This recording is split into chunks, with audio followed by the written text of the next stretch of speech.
처음 시간에 말씀드린 것처럼 이 말씀이 그 내용이 깊이 다루다 보니까 이 오늘 23절에서 26절이 되는 말씀을 앞으로 오늘하고 다음 주 두 주에 거쳐서 말씀을 드리고, 그다음에 27절 그 마지막에는 그 27절과 32절에 대한 말씀을 하겠습니다.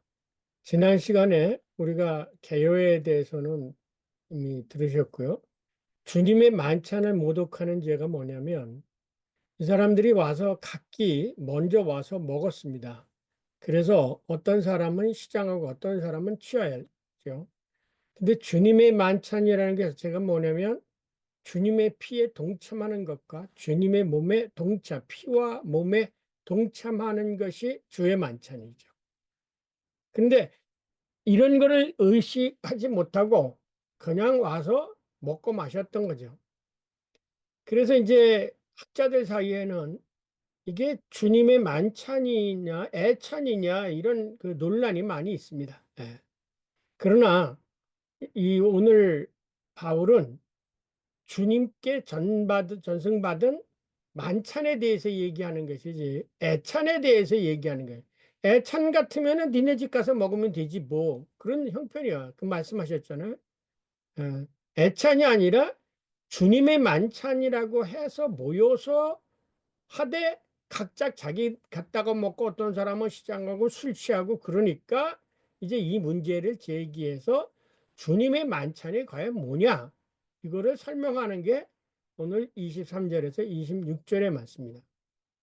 한마디로 얘기하면 오늘 여기서 주님의 만찬이라는 게 뭐냐면 주님의 피에 동참하고 주님의 몸에 동참하는 것이 주님의 만찬인데, 어찌해서 너희들이 각자 자기 만찬을 가지고 와서, 그러니까 자기 만찬이라고 그랬잖아요. 한 만찬에 같이 참여하는 게 아니라 자기 나름대로 만찬을 가져와서 먹고, 다른 사람은 그렇지 않은 사람에게는 그 못 먹는 사람에게는 수치심을 주고 또 시장하게도 만든다 이게. 그래서 여기서 이제 이 고린도전서 앞에서도 얘기했지만 분명하게 이 말씀, 이게 성만찬을 이해하는데 가장 중요한 말씀이에요. 우리가 축복하는 바 축복의 자는 그리스도의 피에 참여하며, 우리가 떼는 것은 그리스도의 몸에 참여하는 것이 아니냐, 이게 반어적으로. 그러니까 성만찬이라는 것은 예수 그리스도의 피와 몸에 참여하는 거다. 그런데 떡이 하나여 많은 우리가 한 몸이니 이는 우리가 다 한 떡에 참여하냐. 그래서 떡 하나를 가지고 띄어서 나눠 먹는 거예요. 한 떡을 같이 나눠 먹는 거예요. 예. 그러니까 모두가 같이 나눠 먹기 때문에 그 예수님의 살과 피를 나누는 사람들은 한 몸이다. 다 예수 그리스도의 몸이다. 그런 의미에서 반복적으로 여기에서는 우리가 축복하는 바 축복의 자는 그리스도의 피에 참여하는 것이고, 때는 떡은 그리스도의 몸에 참여하는데 그 몸이 하나다. 그래서 여기에 참여하는 사람은 모두가 한 몸이야. 그러니까 예를 들면 제가 성만찬에 참여하고 여러분이 같이 참여하면은 모두가 예수 그리스도의 피와 몸에 참여했으니까 저나 여러분이 같은 예수 그리스도의 몸이라 이거야. 그래서 이제 나중에 요게 12장에 넘어가면은 성령의 은사를 얘기할 때 교회를 그리스도의 몸 공동체라고 얘기하잖아요. 그 그리스도의 몸 공동체랑은 왜 공동체냐면 성만찬 공동체예요. 예수 그리스도의 피와 예수 그리스도의 그 살, 몸에 다 같이 동참한 사람들이기 때문에 우리는 다 하나다. 그리스도 안에서. 그래서 바울의 사상에서는 엔 크리스도, 그 그리스도 안에서라는 말을 쓰는데 어떻게 엔 그리스도가 되느냐. 그래서 여러분이 이제 그 성경을 읽다가 바울 서신 가운데 엔 크리스도, 그리스도 안에서라는 말을 나오면 이것을 성만찬을 전제하고 얘기하는구나 라고 읽으시면 됩니다. 왜? 성만찬을 받음으로 인해서 다 예수님의 피를 맞은 거예요. 그러면 예를 들면 똑같죠. 우리가 아버지 어머니에게서 한 피 한 몸을 받아서 태어났잖아요. 그러면은 저와 제 동생이나 누가 뭐야 다 같은 한 형제지요. 그래서 우리가 형제가 되는 거예요. 그래서 그리스도 안에 있는 형제, 그리스도인들을 뭐라고 그러다? 그리스도 안에 있는 형제라고 그래요. 그래서 예수님이 십자가에 달리실 때도 뭐라면 누가 내 형제야 내 부모냐 하나님의 말씀대로 사는 자가 그리스도의 형제요 부모다 그렇게 말한 것처럼 그리스도의 몸과 피에 동참한 사람들이 하나의 떡에 참여했기 때문에 그리스도 안에서 한 형제인 겁니다. 그냥 말로만 형제자매가 아니라 그런 의미에서 성만찬은 그런데 이거를 분리하는 거는 이건 철저하게 죄다.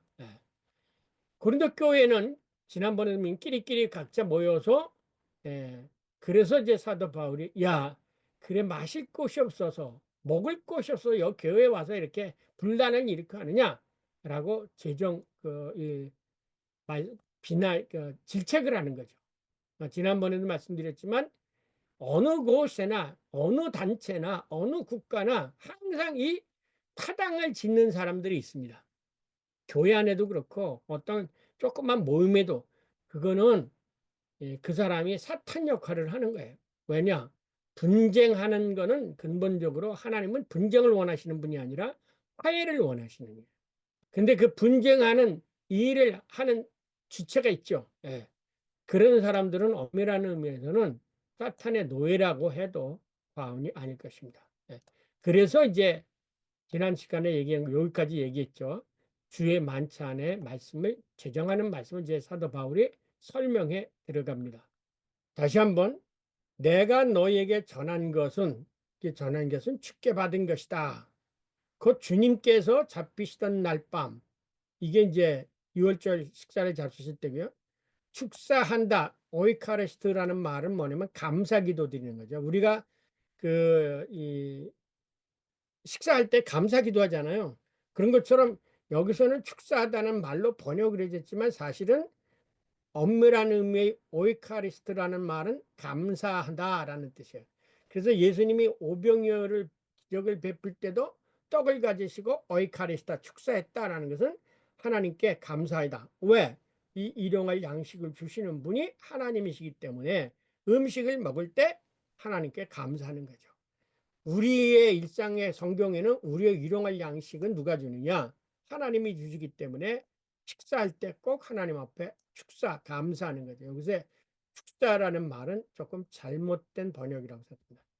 이것을 너희를 위하는 내 몸이다. 그러니까 이게 너희를 위한 것이지 나를 위한 게 아니다.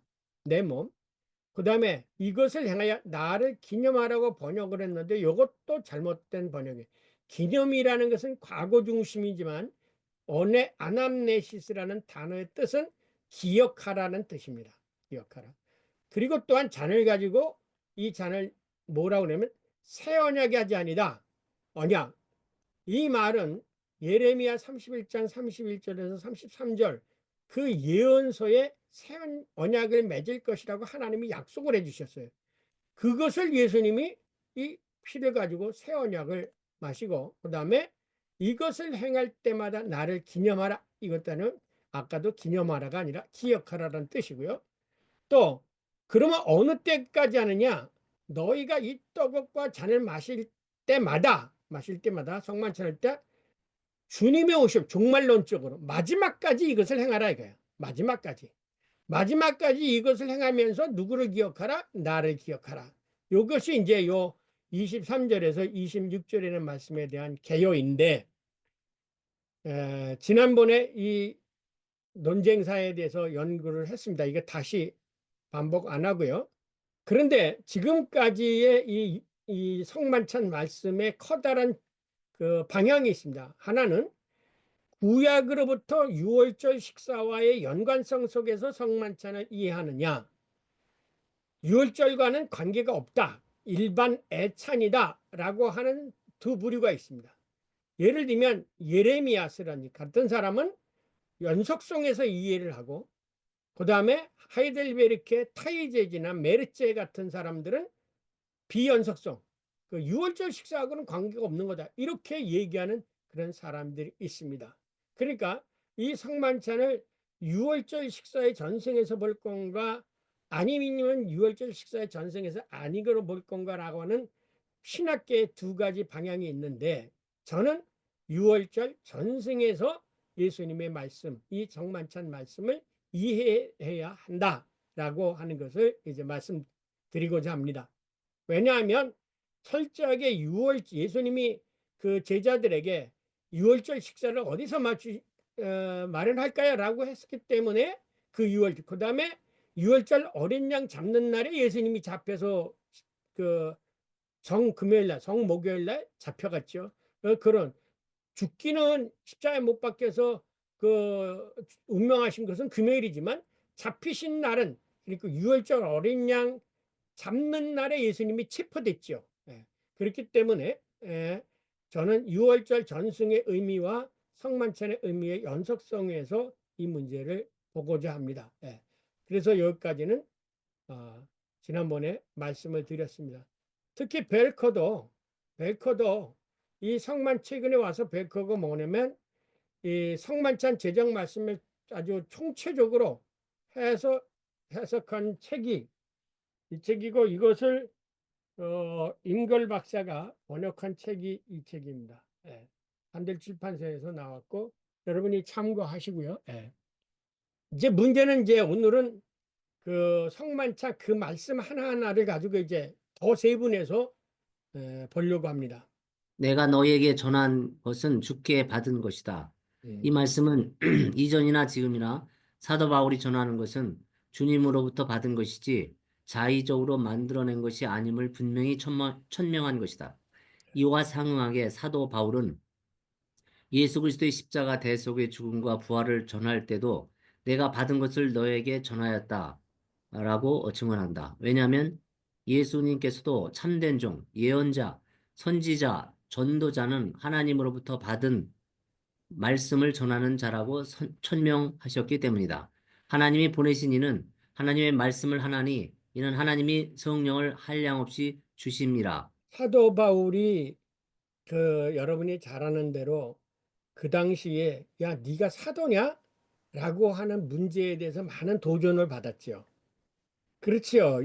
예수님이 살아계실 때 사도 바울이 제자로 부름받은 것은 없고 부활하신 다음에 다메섹 도상으로 가는 사이에 부활하신 예수님부터 직접 부름을 받았기 때문에 그 이전에는 그리스도인들을 박해하던 사람이 사도 바울이요. 그래서 사도 바울의 사도의 정통성에 대한 문제를 늘 다른 사람들이 제기를 했어요. 그 당시. 야, 네가 사도도 아닌데 뭐 어떠로구냐? 그래서 사도 바울은 자기가 예수 전하는 이 모든 것들이 그냥 내가 만들어낸 얘기가 아니라 이거는 너희들도 알고 있다시피 예수님께서 하신 말씀이야. 혹은 예수님께서 직접 너희들도 경험했던 그 이야기야. 라고 하는 의미에서 늘 사도 바울은 특히 이 부활과 관련해서 예수 그리스도의 십자가의 죽음과 부활과 관련해서 늘 뭐냐면 내가 받은 것을 너에게 전한다. 이거 고린도전서 15장이에요. 부활장 맨 앞에 나오는 거죠. 오늘도 내가 너에게 전하는 것은 주께 받은 것이다. 여기서는 주께 받은 것을 너에게 전한다. 그랬고 전한 것을 조금 바꾸었지만 똑같은 말을 내가 받은 것을 너에게 전하노라.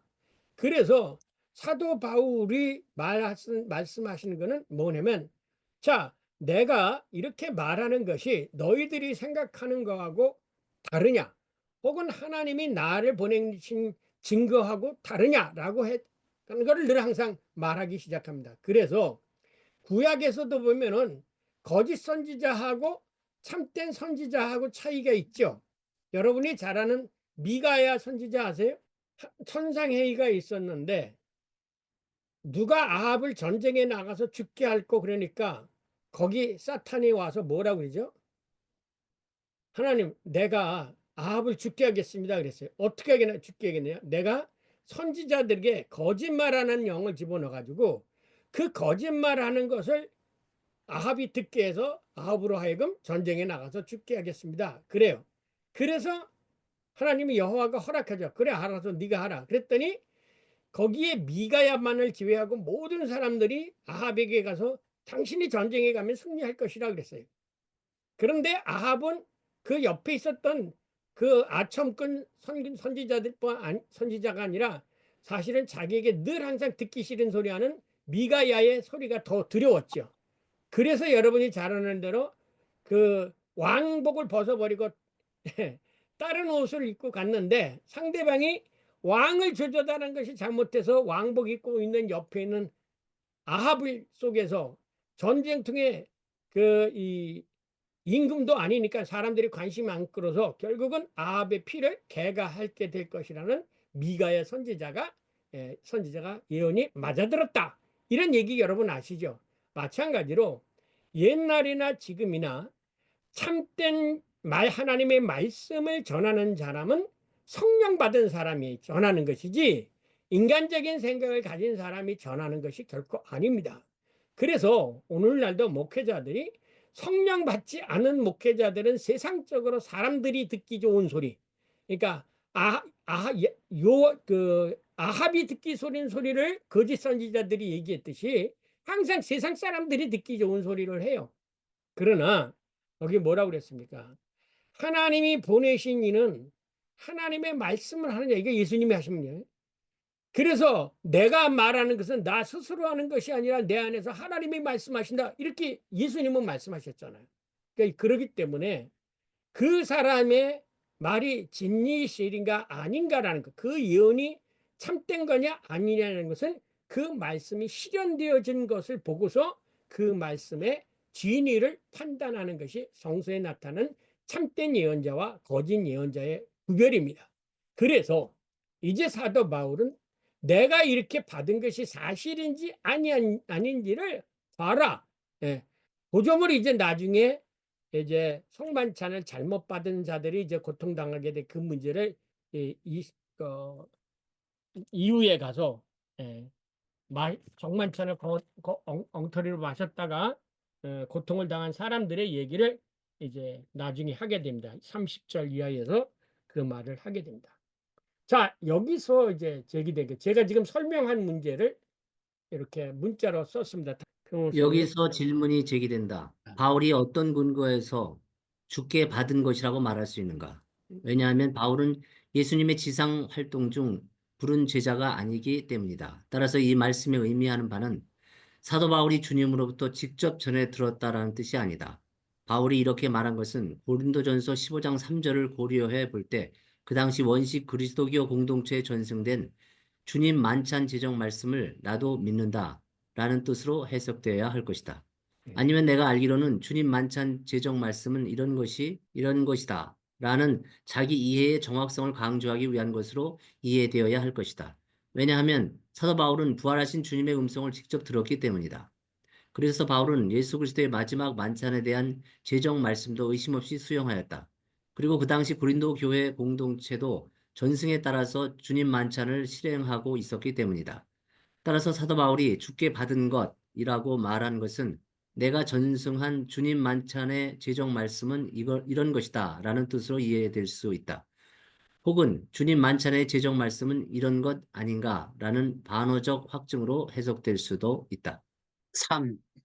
주 예수께서 잡히시던 밤에 떡을 가지사 또한 그와 같이 잔을 가지시고 복음서에 의하면 주의 만찬은 예수님께서 잡히시던 날 밤에 제정하셨다. 오늘 밤에 너희가 다 나를 버리리라. 일어나라 함께 가자. 보라 나를 파는 자가 가까이 왔느니라. 원시 그리스도교 공동체도 밤에 주님 만찬을 먹었다. 그런데 주님이 만찬을 제정하신 날은 바로 구약의 유월절 식사를 잡수시던 날이었다. 무교절의 첫날에 제자들이 예수께 나와서 이르되 유월절 음식 잡수실 것을 우리가 어디서 준비하기를 원하시나이까? 제자들이 예수께서 시키신 대로 하여 유월절을 준비하였더라. 저물 때에 예수께서 12 제자와 함께 앉으셨더니 그들이 떡을 먹을 때에 그런데 유월절 곧 무교절 첫날은 애굽 땅에서 노예 생활하던 히브리 족속이 문 인방과 좌우 설주에 어린 양의 피를 바르고 누룩 없는 무교병을 먹는 날이다. 그리고 이 사건으로 말미암아 히브리 족속은 생명 구원을 받아서 애굽의 노예 생활에서 해방되었다. 이러한 사건이 바로 유월절 식사의 전승이다. 그래서 누가복음은 단호하게 주님의 만찬을 유월절 식사라고 불렀다. 이 13번 각주를 보시면요.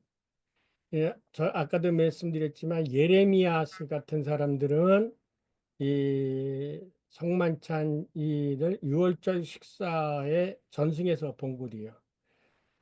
그 벨크는 예수님께서 잡히던 날 밤 유월절 어린 양 잡는 밤의 명백한 차이점을 제시했습니다.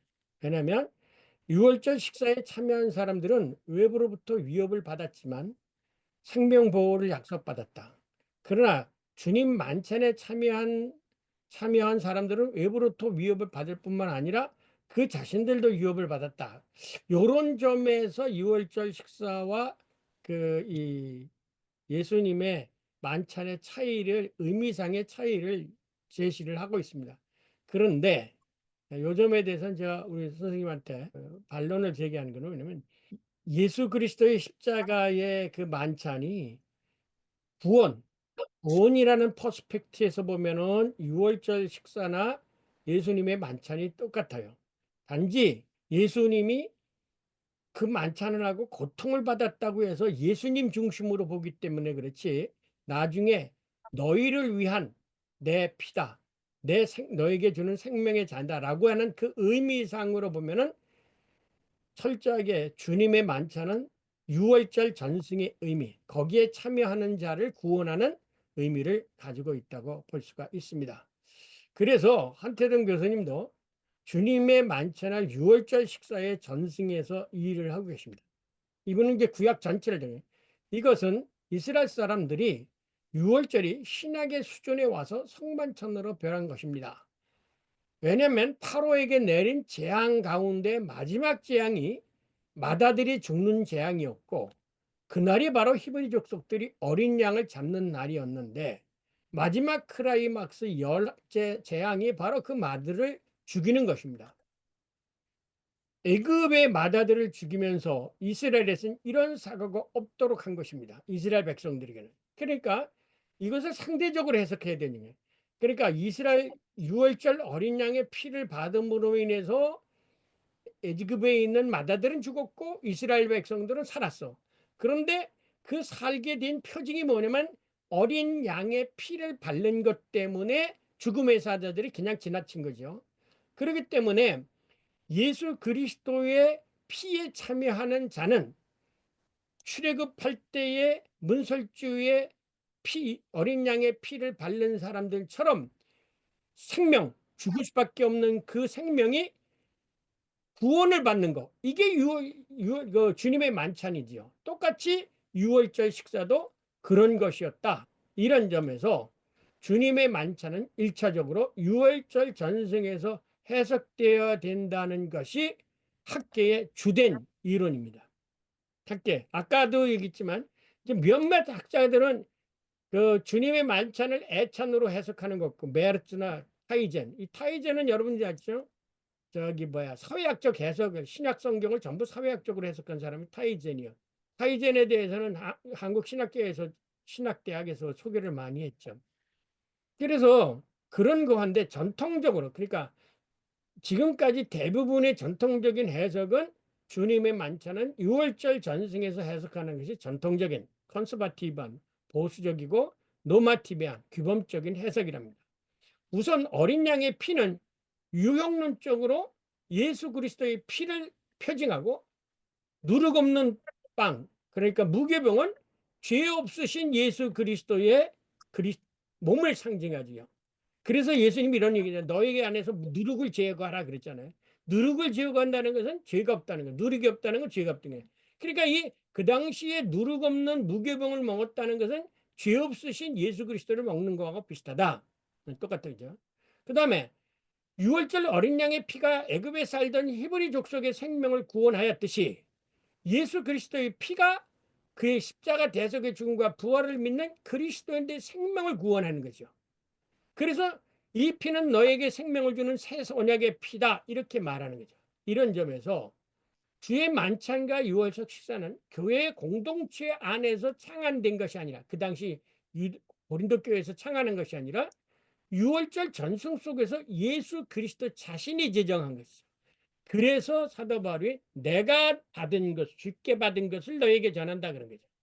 그러니까 예수님이 제정하신 것이지 교회가 만든 건 아니에요. 예.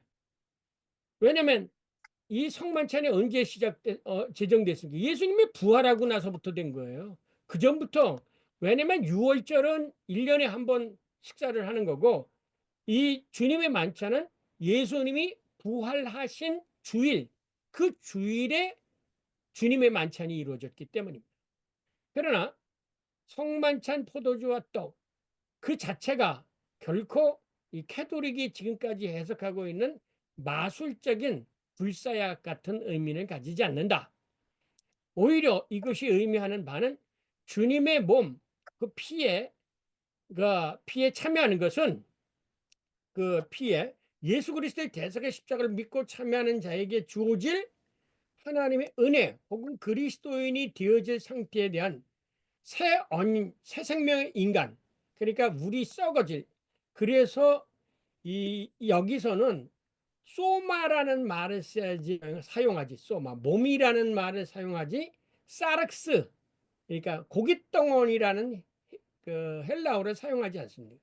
그러니까 너희들은 내 몸이다, 내 사르크스다 이렇게 얘기하지 않고 내 몸, 소마라고 말합니다. 그래서 이제 유월절 식사하고 이거를 비교를 해봤어요. 그러니까 유월절 식사 어느 때냐? 그 아들들이 죽는 밤, 어린 양 잡는 밤, 예수님이 잡히시던 날 밤, 이게 밤에 이루어졌죠, 둘 다. 그리고 이 밤에 이루어졌다는 것이 뭐냐면 그 어둠의 세력이 지배하는, 그래서 예수님이 이제 성만찬을 베푸실 때 가룟유다가 왔잖아요. 가룟유다에게 찍어지면서 너 가라, 이제 어둠의 세대, 이렇게 말하죠. 그러니까 이 성만찬이나 유월절 식사가 어느 때 이루어졌냐면 사탄의 세력, 어둠의 세력, 죽음의 세력이 지배하고 있는 밤에 이루어졌다는 것. 이 점에서는 유월절 식사나 주님의 만찬이 떴고, 그 다음에 그 당시에 어린 양의 피를 문설주에 받은 것처럼 예수님도 어린 양으로서 죽은 것이죠. 요한복음 1장 보라 세상 죄를 지고 가는 하나님의 어린 양이다. 그렇게 얘기한 거예요. 하나님의 어린 양. 그래서 예수님이 내 몸이라고 하지만 요한복음 1장 29절에 의하면 예수님도 어린 양으로서 그 살과 피를 우리들에게 준 거. 그 다음에 그 유월절 식사도 어린 양의 이 피를 흘리게 된 거. 그래서 이 피는 뭐냐? 구원을 위한 대속의 피인다. 유월절 칠 때 어린 양의 피가 이스라엘 거기 문설주를 받은 사람들을 그 생명을 보호했듯이 예수 그리스도의 피에 참여하는 사람들도 예수 그리스도의 피의 대가로 대속의 피, 그렇기 때문에 예수 그리스도로부터 대속의 피를 받음으로 인해서 뭐야? 죄가 용서를 받는 거죠. 그 다음에 수혜자. 모세가 말을 했을 때도 모세 말을 들은 사람들은 구원을 받았죠. 그런데 말을 안 들은 사람은 문설주에 피를 안 발랐기 때문에 죽음의 사자들이 그 집안의 맏아들을 전부 죽였어요. 마찬가지로 주님의 만찬도 예수 그리스도 이제 논의할 게지만 나후에 예수 그리스도의 십자가의 부활을 믿지 않고 먹는다고 해서 되느냐? 예수 그리스도의 십자가의 죽음과 부활을 믿는 자에게 그 은혜가 주어지는 거죠. 뿐만 아니라 그 말씀, 예수 그리스도의 말씀을 믿는 자가, 그래서 뭐냐? 믿는 자는 구원을 받는 거예요. 네. 주 예수를 믿는 자는 구원을 받으리라. 그러니까 믿는 자가 구원을 받는 걸 참여할 수 있는 거지, 아무나 그 혜택을 받을 수 있는 것이 아니다. 누가 구원의 은총을 받느냐? 모세를 믿었던 사람들이 받았고, 십자가의 부활을 믿고 성만찬에 참여한 사람들이 있고, 예수 그리스도를 믿는 사람들이, 하나님을 믿는 사람들이 구원을 받았다는 면에서는 똑같다.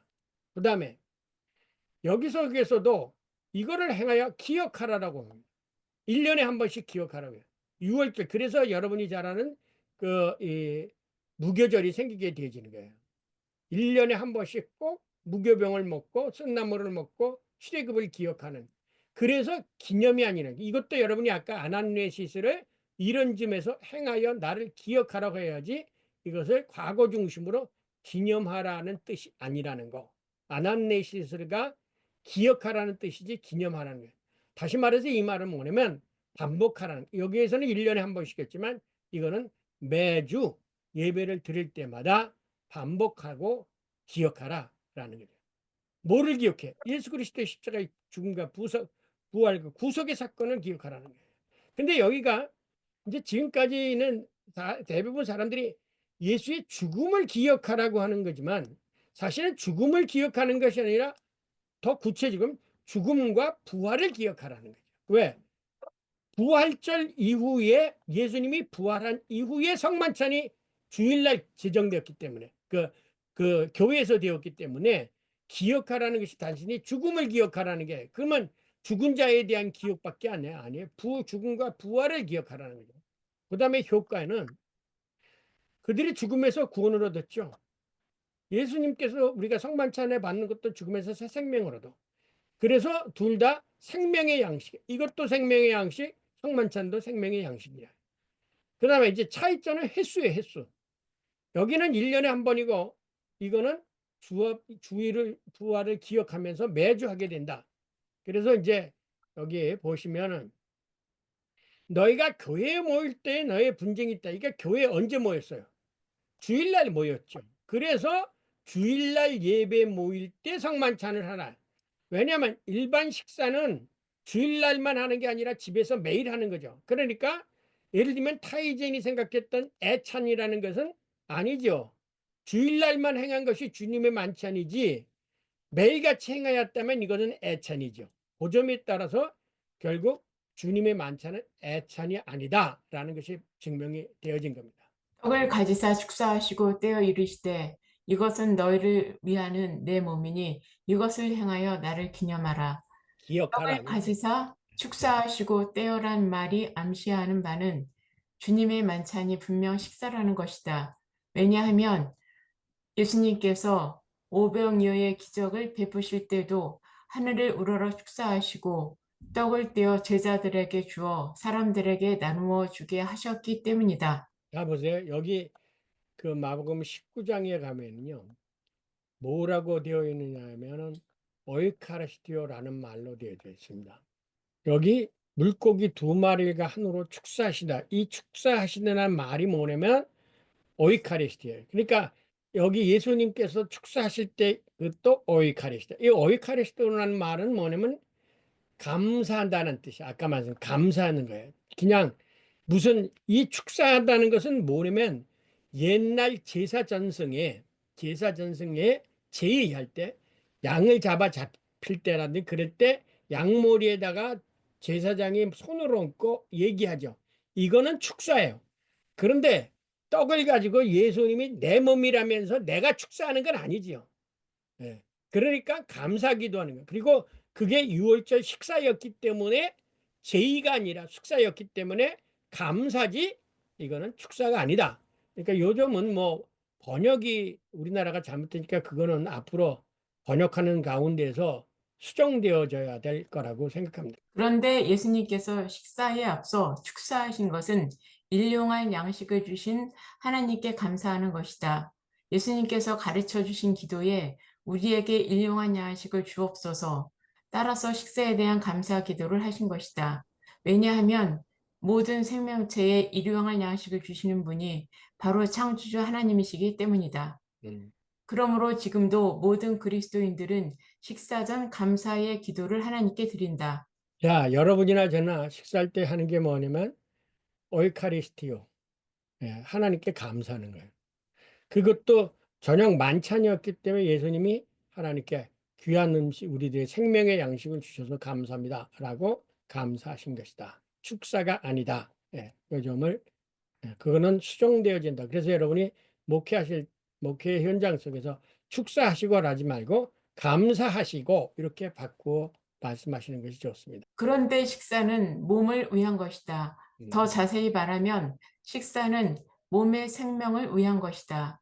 그래서 금식 기도를 한다는 것은 생명을 담보로 기도하는 것을 의미한다. 따라서 예수님께서 제자들에게 주님 만찬을 제공하였다는 것은 생명을 주었다는 것을 의미한다. 그래서 예수님께서 이를 너희를 위하는 내 몸, 곧 너희의 생명을 위한 몸이라고 말씀하신 것이다. 왜냐하면 그 어떤 생명체도 음식을 먹지 않고는 살지 못하기 때문이다. 그러나 여기서 말하는 생명은 단순히 생명체들이 가지고 있는 생물학적 생명이 아니라 생명의 생명, 부활의 생명, 곧 영생을 가리킨다. 이는 바울의 용어로 신령한 몸을 가리킨다. 왜냐하면 예수님께서 내 살을 먹고 내 피를 마시는 자는 영생을 가졌고 마지막 날에 내가 그를 다시 살리리니라고 말씀하셨기 때문이다. 여러분이 지금 이렇게 번역해 놓은 것을 읽으면서 제 책 그 히브리적 성경 이해 읽으시면 히브리 사람들의 모든 그 생각과 표현 방식은 현실적이다, 리얼리스틱이다, 행동적인 것이지 개념적이고 추상적인 것이 아니다. 라는 것을 여러분이 꼭 기억해요. 그래서 예수님이 떡을 주었다 혹은 양식을 주었다라는 것은 뭐냐면 그에게 생명을 주셨다라는 것이지, 왜냐하면 이스라엘 사람이나 모든 생명을 먹지 않고는 못 살잖아요. 그러니까는 우리에게 일용할 양식을 주옵소서라고 기도하라고 예수님이 가르쳐 주신 그 말의 의미는 우리에게 생명을 주시옵소서라는 기도하고 똑같다는 얘기예요. 그래서 천하의 가장 중요한 것이 뭐냐? 예수님이 그랬잖아요. 무엇을 먹을까 입을까 막 염려하지 말라. 그러니까 먹는 문제를 얘기하면서 뭐라고 했어요? 먼저 하나님의 나라를 구하라 그렇게 말씀하시고, 그 다음에 부자에게 먹을 것 가지고 논쟁하니까 이 먹는 게 궁극적으로 뭐를 위한 거냐? 생명을 위한 것이지 않느냐? 그런데 만약 네가 생명을 잃어버리면 이 먹을 것이 너하고 무슨 관계가 있느냐? 이렇게 말씀하신 것이 뭐냐면 부자에게 예수님이 하신 말씀이에요. 이게 바로 히브리적인 성경 이해를 하느냐 아니면 그냥 개념의 의미로 성경을 해석하느냐에 따라서 다른 거예요. 그러니까 여러분이 오늘 여기서 이것은 내 몸이다 라고 하면 내가 몸을 너에게 준 건 너에게 생명을 준다 이렇게 해석을 하는 것이 이게 히브리적인 인지 구조에 나온 해석이라는 거예요. 예수님은 이 떡을 주면서 이것은 너희를 위한 새 생명이다 이렇게 몸이다 이렇게 말씀하시지 이거를 단순히 먹고 마는 거로만 생각하지 않으셨다는 거예요. 왜? 먹지 못하면 사람은 죽잖아요. 그러니까 영생의 떡이라고 얘기한 것도 마찬가지예요. 영원한 생명을 위한 양식이라는 뜻이지 이게 어떤 이 떡은 영생할 약이고 이 떡은 영생할 약이 아니다 이런 의미가 아니라는 거예요. 그 개념적으로. 그래서 히브리 사람들에 의해서 쓰여진 책인 성경과 구약과 신약은 히브리적인 사고 방식으로 읽어야 이해가 되는 것이지 문자적으로 개념으로 읽으면 안 됩니다. 여러분이 잘 아는 유대인 마틴 부부가 여러 철학도 공부하고 그랬던 사람인데 뭐라 그러냐면 기독교의 하나님은 브레스 파스칼이 얘기한 것처럼 살아계신 하나님의 아브라함과 이삭과 야곱의 살아계신 하나님이 지금도 역사하고 계신 하나님에 관한 얘기지 철학들이 개념화할 수 있는 거. 신은 존재의 근원이다. 신은 궁극적 관심이다. 신은 본질 자체다. 뭐 이런 개념의 하나님이 아니라는 거예요. 쉽게 얘기하면 하나님은 지금 나에게 배고플 때 먹을 것을 주시는 분이고 내가 다른 사람으로서 위협을 당하고 생명의 위기를 당할 때 나의 방패가 되고 나를 구원해 주시는 그런 어떤 실질적으로 살아계신 그런 구체적인 하나님이지 사랑의 하나님이. 그래서 사랑이라는 개념도 어떻게 표현합니까? 사랑을 무슨 뭐 마음이 뭐 헬라적인 면이 아니라 배고픈 사람에게 먹을 거 주고 추운 사람에게 옷 입혀주고 이게 사랑이지. 이것이 히브리적인 사고의 구체적인 구체성, 그 리얼리스틱 영어로 얘기하면 그거 독일로는 비어클리한 이것이 히브리 사람들의 사고예요. 그래서 이는 너희들의 몸이라 그러니까 네가 내 몸 먹으면 넌 생명을 얻어 이렇게 해석을 해야 된다는 거죠. 그래서 단어도 조회라는 단어를 쓰지 비오라는 단어를 쓰지 않습니다. 비오는 비올로기 이건 모든 생물학적인 관계 말도 가지고 있고 그런 뭐 풀도 가지고 있는 거예요. 그런데 예수님이 여기서 생명이라는 것은 조회, 영생. 그러니까 예수님이 주신 몸은 우리가 단순히 먹고 사는 그런 비호를 위한 양식이 아니라 영생을 위한 양식이다 이거야. 내가 너희를 주는 양식. 이런 점이 이제 그러기 때문에 네가 내 걸 먹으면 마지막 날에 살아. 부활해. 그게 영생의 양식이죠. 그냥 먹고 죽을 것이 아니라, 그래서 뭐냐면 너희가 주는 것은 만나를 먹고도 죽었지만 내가 너희에게 주는 거는 이게 아니야. 먹어도 죽는 게 아니라 영원히 사는 양식이야. 이런 의미에서 우리가 정만치 않은 이해해야 된다는 것입니다. 그리고 떡을 뗀다라는 것은 나눠준다라는 뜻이다. 그렇다면 왜 예수님께서 자신의 몸을 제자들에게 나눠주셨는가? 그것은 우선 유목민의 식사법이 하나의 떡을 떼어서 서로 나누어 먹는 것이기 때문이다. 그러나 주님께서 떼어 이르시되 이것은 너희를 위하는 내 몸이니라 라고 말씀하시면서 떡을 떼어 제자들에게 주신 것은 우리가 그리스도의 몸에 참여하도록 하기 위한 것이다. 우리가 축복하는 바 축복의 잔은 그리스도의 피에 참여함이 아니며 우리가 떼는 떡은 그리스도의 몸에 참여함이 아니냐. 바꾸어 말하면 성찬에 참여하는 사람의 몸도 그리스도의 몸과 같이 성령의 지배를 받는 몸이 같이 되기를 주님께서 원하셨기 때문이다. 살리는 것은 영이고 육은 무익하기 때문이다. 바꾸어 말하면 그리스도인들이 사탄 마귀의 지배를 벗어나서 자신처럼 성령의 지배를 받은 자들이 되도록 주님께서 자기 몸을 제자들에게 나누어 주신 것이다.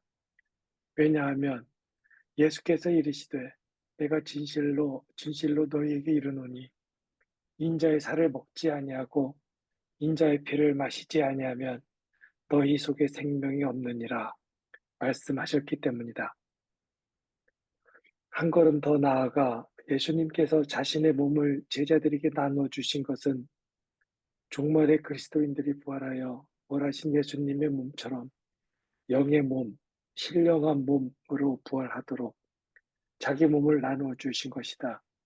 왜냐하면 우리는 세상에서 육의 몸, 곧 육의 사람으로 살아가고 있기 때문이다. 그런데 바울에 의하면 육의 몸은 죄와 사망의 법이 지배하는 사망의 몸이다. 따라서 주님의 만찬을 통하여 주님과 사귐을 갖는다는 것은 죄와 사망의 법에 사로잡혀 있는 몸이 성령이 지배하는 신령한 몸이 된다는 것을 의미한다.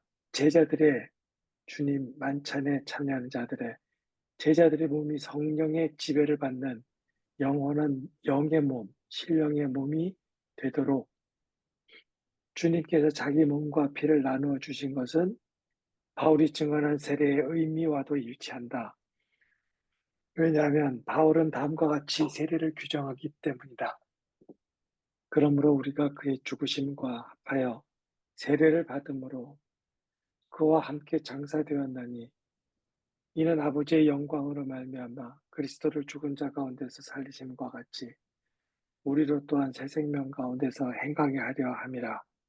그러므로 너희는 죄가 너희 죽을 몸을 지배하지 못하게 하여 몸의 사욕에 순종하지 말고 또 너희 지체를 불의의 무기로 죄에게 내주지 말고 오직 너희 자신을 죽은 자 가운데서 다시 살아난 자 같이 하나님께 드리며 너희 지체를 의의 무기로 하나님께 드리라. 이렇듯 예수 그리스도의 이름으로 세례받고 성 만찬을 통하여 주님의 몸과 피를 받으면 인간은 더 이상 자연, 육의 몸, 곧 인간의 소욕에 지배당하지 않고 성령의 지배를 받아 살아가는 신령한 몸이 될 수 있다. 이를 위하여 주님께서 자기의 몸과 피를 제자들에게 나누어 주신 것이다. 왜냐하면 우리 몸 안에는 악한 것이 존재하기 때문이다. 내 지체 속에서 한 다른 법이 내 마음의 법과 싸워 내 지체 속에 있는 죄의 법으로 나를 사로잡는 것을 보는도다. 오호라 나는 곤고한 사람이로다. 이 사망의 몸에서 누가 나를 건져내랴. 이런 의미에서 이것은 너희를 위하는 내 몸이다 라고 주님께서 말씀하신 것이다. 그렇다면 어떠한 의미에서 주님의 만찬이 우리의 생명을 위한 양식인가? 요 부분은요, 요 부분은 아주 중요한 것인데, 지금 이 부분 신령한 그 양식, 너희를 위해서 이 나눠주는 거. 그런데 지금까지 이 부분에 대해서는 어느 누구도 언급한 사람이 없습니다. 제가 아직 못 찾아서 그렇겠지만. 왜냐? 이 예수 그리스도의 만찬을 이 부활의 몸, 근데 이제 이 신령한 몸을 많은 사람들이 존재론적으로 해석을 해요. 그러니까 변화하리라 라고 생각을 하니까 이 썩어질 몸이 이렇게 변화했는 거예요. 근데 거기에 뭐냐면 나중에 이 고린도전서 15장 가서 다시 언급하겠지만 이 썩을 것이 썩지 않을 것을 덧입는다라는 그 덧입는다라는 것이 우리 물질 자체가 변화가 되어진다는 게 아니라 우리가 그 물질은 얼마든지 똑같은 거예요. 옛날 물질이나 오늘의 물질이나. 그런데 문제는 육신은 똑같아요. 죄를 지었을 때 육신이나 성령 안에 있을 때는 그냥 육신은 똑같아요. 근데 문제는 내가 성령의 지배를 받고 있느냐 사탄 마귀의 지배를 받고 있느냐에 따라서 신령한 몸이냐 이것이 썩어질 몸이냐라고 되는 거예요. 그러니까 예수님께서는 이 말씀 아주 정확하게 얘기해주시죠. 예. 너의 자신을 죽은 자 가운데 다시 살리신 자와 같이 하나님께 드려 너의 지체를 의미에 묵으나. 자, 너의 죽을 몸을 지배하지 못하게 하라. 그러므로 너는 죄가 너를 지배하지 못하도록 하라. 몸의 사욕에 순종하지 마라. 우리가 가지고 있는 몸의 사욕 있죠. 욕심, 잠자고 싶어하는 거, 뭐 어쨌든 몸의 사욕도 있고 또 죄가 우리를 지배하고 있었어요. 시기, 질투, 분쟁 이런 거. 이런 것이 너희를 지배하고 있다면 너는 죽은 자야. 그러나 예수님께서 우리 가운데에서 당신의 몸을 줌으로 인해서 생명의 먹음으로 인해서 우리에게 뭐가 지배하기 시작해? 성령이 지배하게 되는 거예요. 그래서 오직 너희 자신을 죽은 자 가운데 다시 살아난 것 같이 하나님이 성령의 지배 아래 너희들을 의의 무기로 하나님께 바치라. 성경은 존재론적인 것이 아니라 기능적인 것이다. 그러므로 우리가 성찬을 받는다는 것은 성찬을 받아서 내가 이 몸 자체가 뭐 죽을 몸이 다시 살아나는 뭐 불사약 같이 되고 뭐 근육이 약했던 것이 근육이 튼튼해지고 그런 게 아니라 예수 그리스도의 몸과 피에 참여함으로 말미암아 이전에는 죄악기로 우리가 지배됐던 것이 예수 그리스도의 몸을 지배하는 성령의 지배를 받게 되어진다는 것이죠. 그래서 그렇게 된 몸을 신령한 몸, 성령의 지배를 받고 살아가는 신령한 몸이 될 것이다. 이 성령에 의해서 지배받는 몸이 뭐야? 소마 프노인트메티카냐. 이 인간의 자연적인 소욕에 의해서 지배받는 몸이 뭐야? 소마 푸기콘이야. 요것이다는 거야. 소마 똑같은 몸이죠. 여기도 소마 똑같은 몸이야. 근데 여기는 푸기콘, 자연의 몸 혹은 육신의 몸, 육신의 소욕의 몸이야. 근데 여기는 프노마티콘, 영의 몸이야. 그러니까 똑같은 이 쉽게 얘기하면 똑같은 소마에 푸기콘이 지배하느냐 프노이마티콘이 지배하느냐에 따라 달라지는 거예요. 그러면 이 프노이마티콘은 뭐냐면 생명을 가지고 있기 때문에 이 우리가 소마 프노이마티콘이 되어지면 죽을 몸도 이 몸이 살아난다 이거야. 이게 프노이마티콘은 영이기 때문에 생명의 영이기 때문에 이 소마가 살아난다는 거예요. 예를 들면 이게 지배하게 되면 이 소마가 죽는 거예요. 그래서 죽을 몸, 죄의 법으로 나를 사하라면 그래서 나를 뭐라고 그랬어요? 사망의 몸이라고 그랬어요. 사망의 몸. 그 사망의 몸이 되었던 것을 생명의 몸으로 바꿔준다는 거죠. 이게 여기 사망의 몸에서 누가 나를 이 사망의 몸은 몸이 몸인데 뭐가 지배해? 여기 사탄이 지배하고 푸기콘이 지배하니까 이거는 죽은 몸, 사망의 몸이야. 이걸 알아야 돼. 그러니까 다시 말씀드리면 성경은 다분히 이 표현을 이 이스라엘 사람들이나 이 유대인들이 가지고 있는 히브리인의 인지 구조는 철저하게 레알리스틱하다. 기능적이다. 그래서 저 똑같은 사람이라고 소마라 할지라도 푸기콘이 지배하느냐 성령이 지배하느냐라는 거예요. 신분 자체가 변화가 되어지는 거예요. 요거가 물질, 요건 물질이에요, 물질.